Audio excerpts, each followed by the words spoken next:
We are back for part 2 of our feedback for your patrol technology discussion board. Not only I looked at all your stuff, and I just wanted to I've already touched base on the body worn cameras, Alpers, and in essence license plate readers, and then also a little bit on drones, UAVs, unmanned aerial vehicles. Okay, but what I want to go ahead and do is go into some other things. First, pay attention if you hadn't noticed already. This is a good website to go to get more information about the different options that we have with law enforcement, as well as biometrics and all that kind of stuff that it talks about here. So it's actually pretty interesting.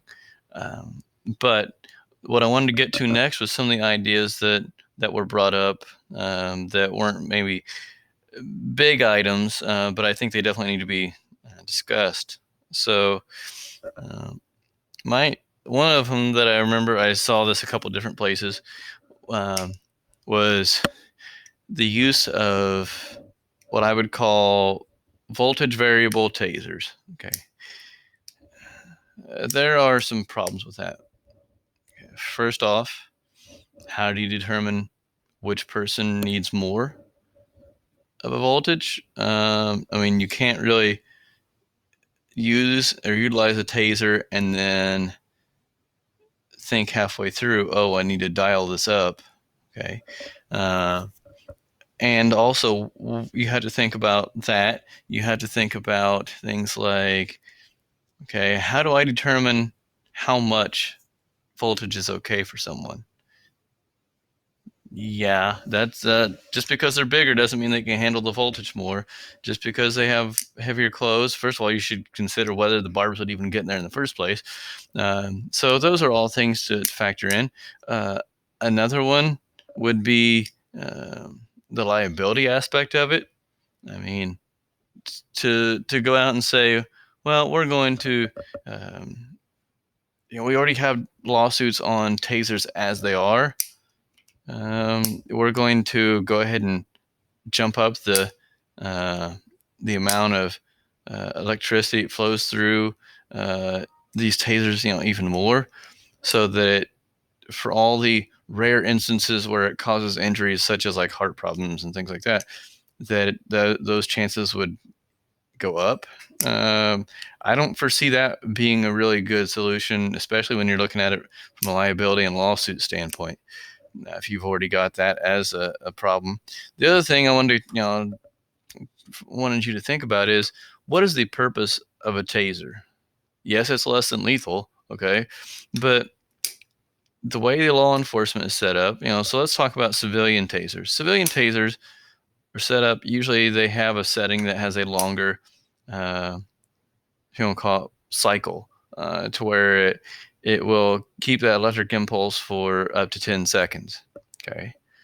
The purpose and the reason behind that is so that a civilian can run away from the threat. Ours is 5 seconds, so that threat can hopefully stop doing what it's doing, whether it be attacking, whether it be resisting, whatever, and we get compliance. But we want to be able to get to that person, or maintain control over that person, which may include coming in contact with them. So we don't really need to get away. That's why part of the reason why it's set up the way it is. But then, so if all we're really wanting to do is incapacitate, wow, sorry about that, incapacitate someone for a brief period of time, then adding voltage isn't doing us any more, isn't providing a bigger benefit, because it's kind of like it's like flushing a toilet. All right, it does take a certain level to cause that reaction, or in this case with the toilet, for the toilet to flush. However, you can stand there and hold that down all you want. The lever, once it's flushing, and it's all it is. Okay. And then it's not going to increase the intensity of the flush. It's not anything like that. So same thing goes with electrical impulse. It is what it is, and it's going to, once it affects the body in a particular way, it's not going to affect it more. It's simply just not. So that's something I want to talk about. Something else I want to talk about, some different ideas that were brought up. So the dart, GPS darts, those are good. However, they're only useful in small or limited situations. So if you're in a pursuit situation, yeah, you can fire that dart. It's usually got a strong adhesive, and that's how it works. And GPS in essence after that. But anyway, that's great if you're in an active pursuit and you don't want to risk any more, potential harm done to anybody else, whatever. So you can attach that. Okay. Well, outside of that, there's really not any use for it. So it does have its purposes to an extent, but you can't. So if you had your vehicle stolen last night, and then you want to know where it's at today, it won't do you any good to have one of those darts because, well, your car's not here to put it on there. So it doesn't do much good beyond that. So let's see here. Another one I did see a couple different times, the idea of rubber bullets. Okay. Yes, rubber bullets have been used or deployed during, if you want to call them riots, civil disorder, or a civil unrest, anything like that. We haven't had to use them a whole lot in the U.S., but we have them and we have used them.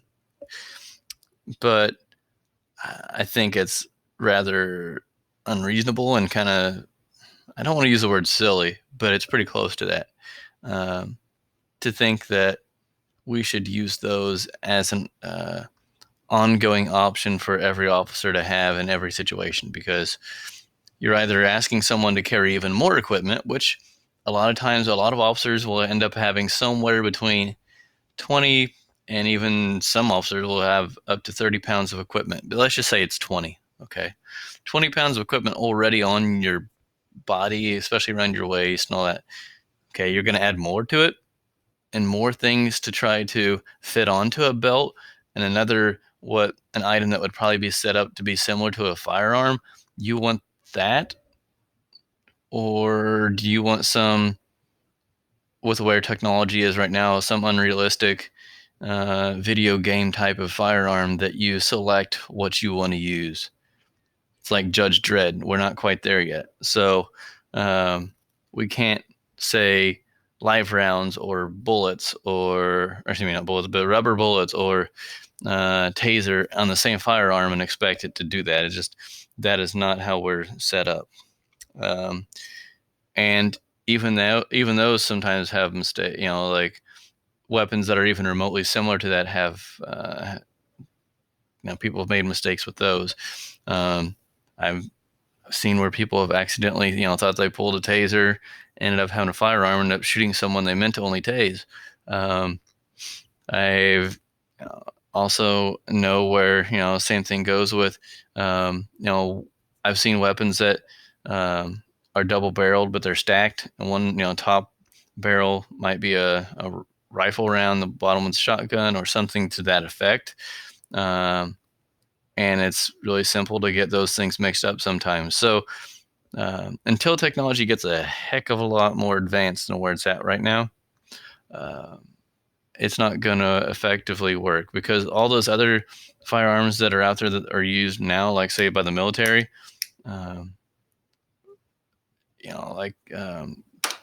they are set up specifically, and it takes a little bit of doing to actually, first of all, to even use the weapon effectively, to go back and forth.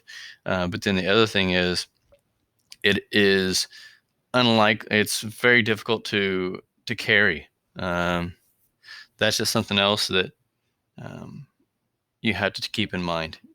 You're going to have to carry this around. You're not going to, and how good is it for public image if you're walking around with a freaking, not just a rifle, okay, but you're walking around with a firearm that has, all these separate options on it, and it's, going to be intimidating. It's going to be awkward to carry around, all those things on it. So those are things to consider. And like I said, that's going to be in the definitely in the future, for as much as I would like for that to be available now, it's not. So at least not for us and what we use it for. So there's that. Also had some other ideas on things that were not tech related, but I don't really need to mention all of those. I don't know why those were even brought up and during the discussion board, but it was supposed to be technology specific. So I think that's really the gist of what I wanted to try to get across today. I think most of you did a good job. I liked a lot of the original answers, but also what I really liked was how you interacted with each other and how uh,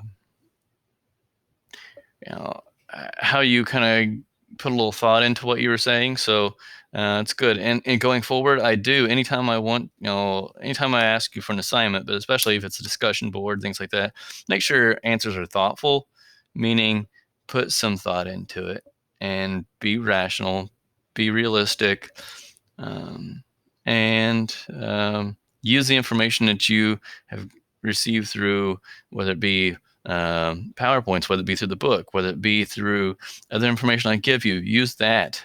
Use actual facts, or use the information you have been given. That's all it is. So some things, last points I want to think about, or want you to think about, are for all these technological, whether it be advancements or just useful items, like for instance, not every department uses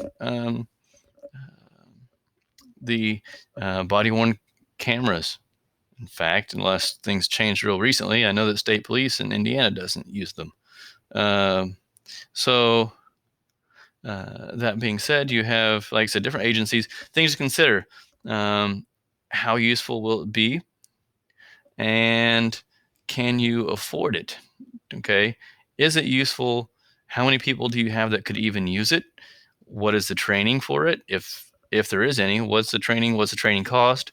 So there's a heck of a lot more to factor in than simply, oh, well, I bought the equipment and I gave it to my people. Well, they have to be trained on it, and that costs money and time. So that's all stuff to factor in. But money is a big, big component of it. And then the other part, which is also a little bit related to money, but what about liability? Is it something that your department is willing to do and you think that it is an intelligent decision in terms of liability? Does it cover your, well, in essence, does it cover your butt on anything that comes in as far as lawsuits? And would you have more, or would you have fewer lawsuits as a result of having this equipment available to all your officers? So, all right, that's all I want to talk about. And so you should be getting into chapter 5. I'll send out an announcement. But this week you have some, yes, I realize that some of you that are in both classes, you'll have some of the same material to review, but I did put up video lessons about radar, LiDAR, the do's and don'ts. Definitely look at that. Because for one, there's not any PowerPoint on it. It's not really in your book very much. And also it is definitely going to be on your final. It's important for your job too. Almost all of you will use radar at some point in time. If you ever get on, if you get hired by a department. Something else I did want to point out, I know it was mentioned in your discussions. It was brought up about, oh, well, the radar could be used for traffic that's going in the same direction you. Well, yeah, that's been around for a while, but it's definitely available now. You can do traffic that's both directions coming and going. You can do traffic or radar that is, you cannot do something that's perpendicular to. That's just not going to work. But basically, all those, coming, going, whether you're moving or not, those are all options. Also, you can pick out options where it picks out the fastest, the strongest signals, things like that. Those are all options that unfortunately I don't get to show you guys like I had planned on doing, just simply because we're not going to be in class. And even if I Zoom with you guys or something like that, there's a difference between me showing you on a screen